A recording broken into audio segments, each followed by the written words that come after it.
back to my channel, Garden Well, Eat Well. Today, I want to talk a little about your fig trees, especially if you recently started growing one for the first time. If you live in an area that gets deeply cold during the winter, like zone 7 or below, you're going to have to think about protecting it from the elements. I mean, shielding it from freezing temperatures and especially those harsh winds. They can blow constantly and can be so dry that they'll draw all the moisture out of your tree. This past season, my fig tree went through a real tough time getting through the winter. It's just recovering now, and it's taken until almost July. Maybe you're in the same situation with your tree. But the big gardening tip that I want to leave you with today is that you never give up on your fig. When I'm lucky to get a good harvest, I really enjoy the taste of fresh figs. But I like them even better when you dry them. They're chewy and have a great texture. Plus, you can store them and have them ready to eat whenever you want. They're always an instant healthy snack. If you keep watching my channel, I'll be showing you how to dry them in a future video. But believe it or not, a few weeks ago, I came very close to actually throwing one of these trees away. It's called a brown turkey fig. It's a cold-hardy tree that can survive in zone 6, where I'm at, as long as you give it protection through the winter.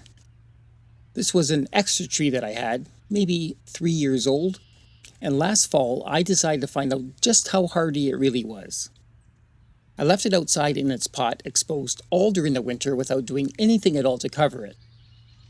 Now, figs prefer tropical and subtropical climates. They normally can't tolerate cold winters, and especially having their roots frozen.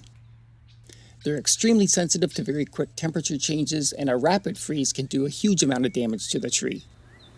There are other good cold-hardy figs that can survive in zones 5 to 7, like Chicago fig and Celeste.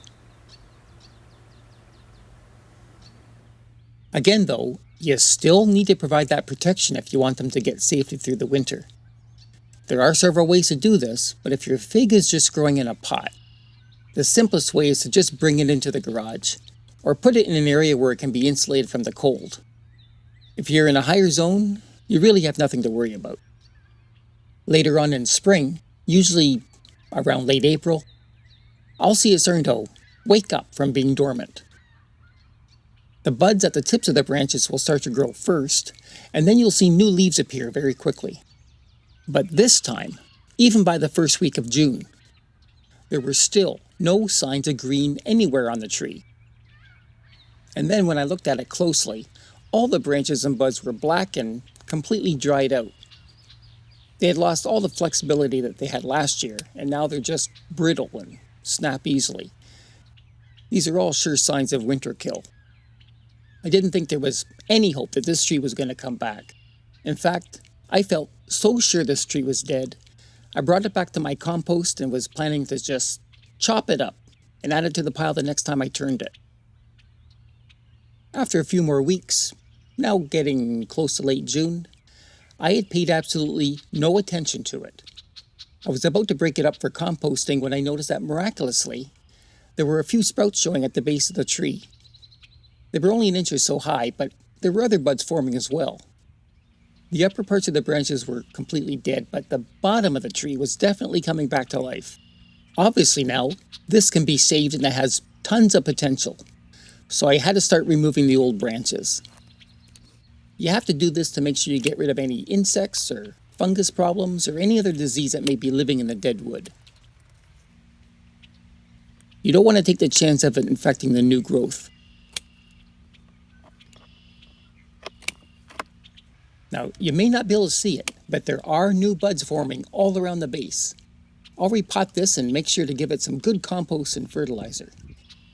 I may not get many figs this year, but I'll wait and let it develop some strong growth, and then I'm sure I'll get a great harvest next season.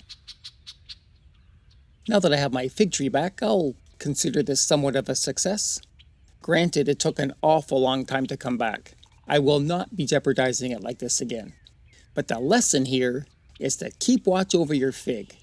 Even though you may have severe winter damage, don't give up on it too quickly. Wait a few months, it may surprise you. Later this fall, I'll be looking at all the different ways to properly protect it through the winter. Make sure to subscribe now so that you won't miss that video plus all the other great content I'm working on. If you found this video helpful, please like it and leave me a comment on how you get your figs through your winter. I'm sure others will find it helpful. Thanks very much for watching. When you garden well, you'll always eat well.